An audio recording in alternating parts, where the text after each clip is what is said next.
Bonjour à tous et très bienvenue sur News Jardin TV pour ce nouveau numéro de notre petite émission, entre guillemets, Jardiner, ça fait du bien.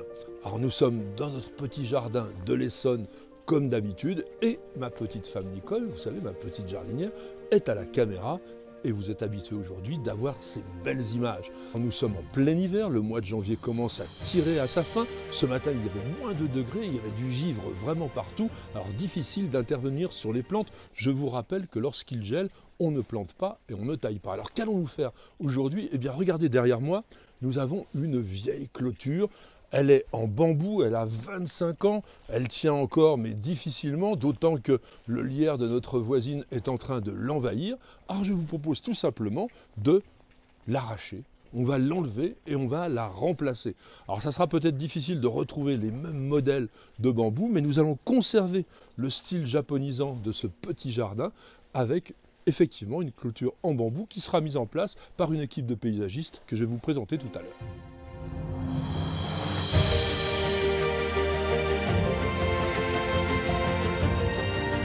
Alors je vous le disais, cette clôture est déjà ancienne, elle a 25 ans, vous voyez, elle commence vraiment à s'abîmer. Elle avait été montée à la mode japonaise, avec ses cordes qui tiennent très très longtemps. Alors aujourd'hui on va faire un montage beaucoup plus classique, mais nous allons aussi conserver bien sûr toute la structure de notre jardin, et notamment on a ici un sarcococa qui est en train de commencer sa floraison, ça sent merveilleusement bon en ce moment. Nous avons les fougères, nous avons bien sûr les érables du Japon, tout ça, ça va rester. Nous allons simplement changer la clôture. Allez, on y va. Le travail commence par le démontage qui doit être effectué avec délicatesse pour ne pas abîmer les éléments structurels du jardin. Le lierre ayant contribué au maintien de la clôture, il est nécessaire d'en couper toutes les tiges. La palissade a été posée devant un grillage mitoyen qu'il n'est surtout pas question d'abîmer. Tout le travail s'effectue donc à la main.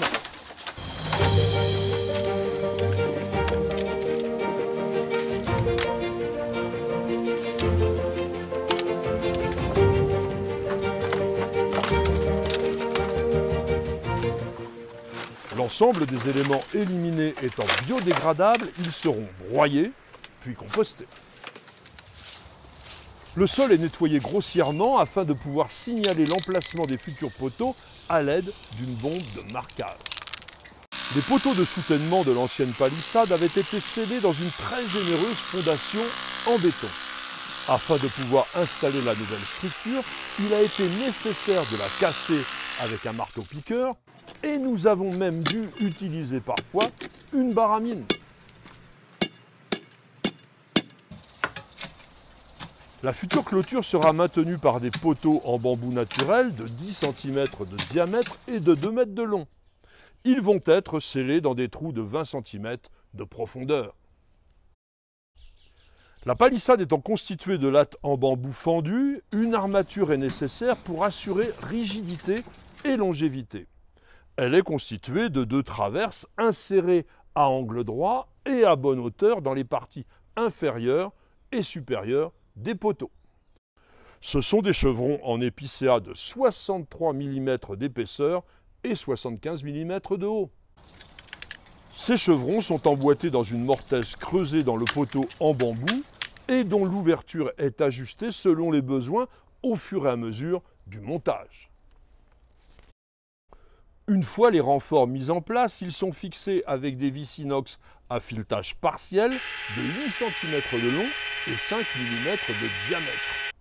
Pour assurer à la fois solidité et bonne esthétique, il est très important que la structure soit installée parfaitement de niveau, d'où des contrôles permanents avec le niveau à bulle, tant sur le plan horizontal que vertical. Chaque poteau va être scellé dans un bloc de béton, c'est-à-dire un mélange de ciment, gravier et sable. Nous avons choisi un produit prêt à mélanger qui est dosé à 350 kg par mètre cube, produit qui est tout spécialement conçu pour le scellement. Dans une brouette, nous disposons le produit en cuvette, puis on ajoute de l'eau et on remue le tout avec une pelle pour obtenir un matériau malléable mais pas trop mou. 4 vis sont enfoncées à moitié de leur longueur à la base de chaque poteau. Elles vont s'accrocher au béton et assurer une parfaite assise du poteau tout en résistant à l'arrachement. Le bambou pouvant se fendre facilement, il convient d'utiliser une visseuse dont la vitesse de rotation est contrôlée électroniquement. Les vis ont été placées sur 2 niveaux afin d'accroître l'efficacité du scellement.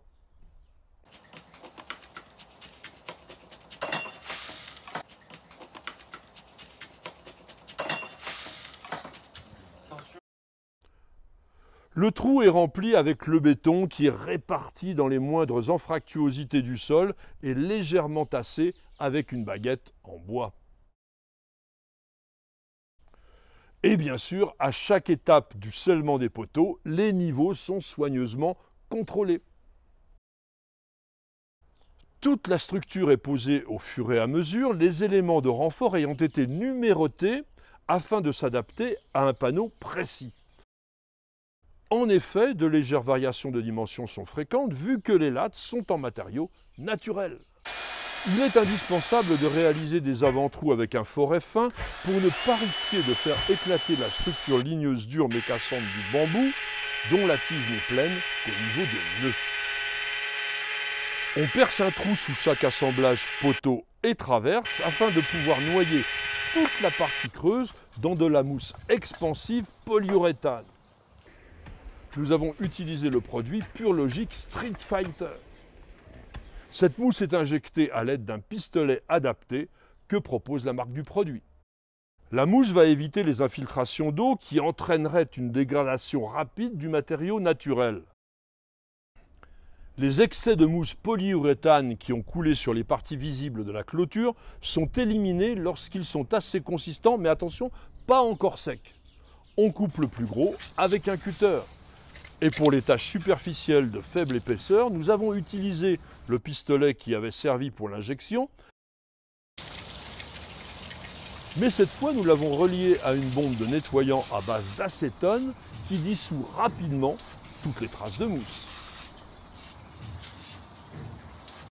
Les panneaux occultants qui mesurent 90 cm de large et 1,80 m de haut sont constitués de 12 ou 13 demi-bambous. Les lattes sont reliées avec la fameuse cordelette traditionnelle japonaise appelée Shuronawa, qui est fabriquée en fibre de coco teintée à l'encre de Chine. Les panneaux sont à la fois rigides et légers, ils pèsent 12 kg et grâce à une soigneuse préparation en amont où toutes les mesures ont été prises, la mise en place s'effectue sans problème, les renforts se trouvant au niveau des attaches de la corde. Maintenant, il n'y a plus qu'à poser des vis entre les lames de bambou sur la barrette sur laquelle s'attache la cordelette, de manière à obtenir une fixation solide et discrète du panneau. Cela fait 3 ans et demi que la clôture a été posée et son aspect actuel n'a pas varié. La teinte a conservé son bel aspect naturel et aucune lame n'a bougé. Ce minuscule espace tout en longueur a été aménagé dans un style inspiré du jardin japonais car rien ne s'y prête mieux pour décorer un couloir ombragé, comme c'est le cas ici.